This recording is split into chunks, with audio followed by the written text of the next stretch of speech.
अस्सलामुअलैकुम दोस्तों। तो आज मैं काफ़ी दिनों बाद फिर से एक टॉर्च लाया हूँ और ये देख रहे हैं आप कि ये जल नहीं रहा है। तो इसमें क्या प्रॉब्लम है, बैटरी प्रॉब्लम है या तो स्विच प्रॉब्लम है, वो यहाँ पर खोल लेने के बाद पता चलेगा। तो चलिए यहाँ पर हम फटाफट इसको खोलते हैं।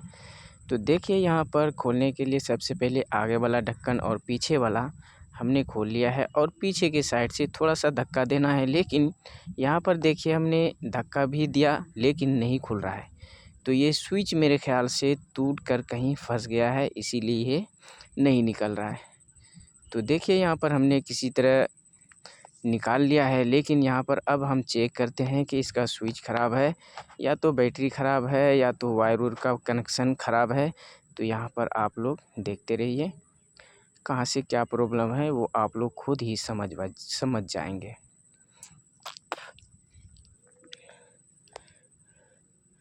तो देखिए यहाँ पर फ़िलहाल अभी हमने एक वायर को यहाँ पर खुला हुआ देखा। तो चलिए यहाँ पर हम इस वायर को जोड़ लेते हैं, उसके बाद देखते हैं कि ये जलता है या नहीं।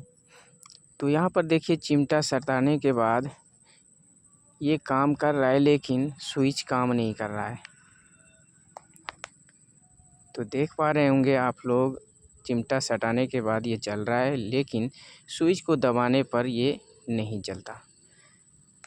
तो यहाँ पर हम सबसे पहले फटाफट इसके स्विच को हम चेंज करेंगे, उसके बाद देखेंगे कि स्विच को दबाने के बाद ये जलता है या नहीं।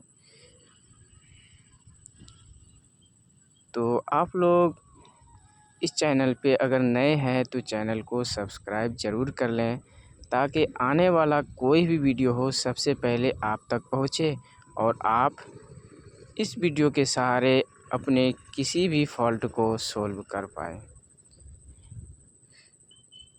तो साथ ही साथ वीडियो को शेयर भी करें और लाइक करना भी बिल्कुल ना भूलें। तो चलिए यहाँ पर हम फटाफट पहले स्विच का कनेक्शन कर लेते हैं, उसके बाद आगे कुछ हमें भी और आपको समझ में आने वाला है कि ये आखिर प्रॉब्लम क्या था और क्या होगा।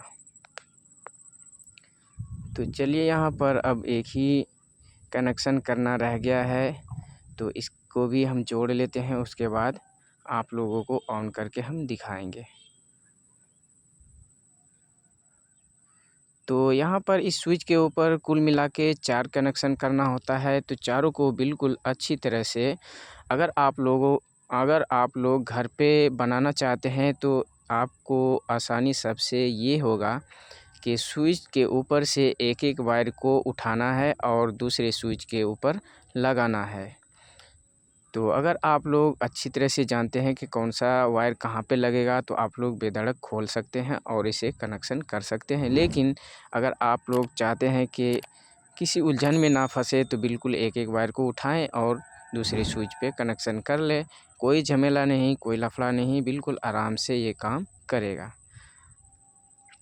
तो चलिए यहाँ पर आप लोग कुछ न कुछ समझ गए होंगे कि इस पे हमने 4 टांग वाला दूसरे हिसाब का स्विच हमने इसमें लगाया था। तो वैसे तो वो स्विच भी काम करता, लेकिन समय ना होने के कारण हमें उसे हटाना पड़ा और यहाँ पर जो था इसमें पहले लगा हुआ बिल्कुल वही हमने लगाया है। तो यहाँ पर देखिए बिल्कुल अच्छी तरह से वर्क करने लगा, क्योंकि यहाँ पर शुरू में ही हमने बोला था कि स्विच का प्रॉब्लम है, स्विच ख़राब हो गया था। तो यहाँ पर अब हम एक बार इसे अच्छी तरह से फिट कर लेते हैं, उसके बाद जलाकर देखेंगे कि शायद फिट कर लेने के बाद कहीं कुछ ना कुछ मिस हो जाए। होता है ऐसा, कभी ना कभी देखने को मिल जाता है कि सेट कर लेने के बाद कुछ ना कुछ प्रॉब्लम देखने को मिलता है, फिर से काम नहीं करता है। इसीलिए सेट कर लेने के बाद एक बार चेक करना बहुत ज़रूरी होता है कोई भी चीज़ को, ताकि आगे चल के दिक्कत ना हो। तो चलिए यहाँ पर देखिए हमने अच्छी तरह से फिट कर लिया है। तो यहाँ इसमें अच्छी तरह से लगाना है, अगर हम ज़बरदस्ती इसमें करते हैं तो फिर से वायर टूट सकता है, इसीलिए अच्छी तरह से फिट करना है ताकि डबल से मेहनत करना ना पड़े। तो देखिए यहाँ पर जलने लगा है और पीछे वाला भी जल गया है।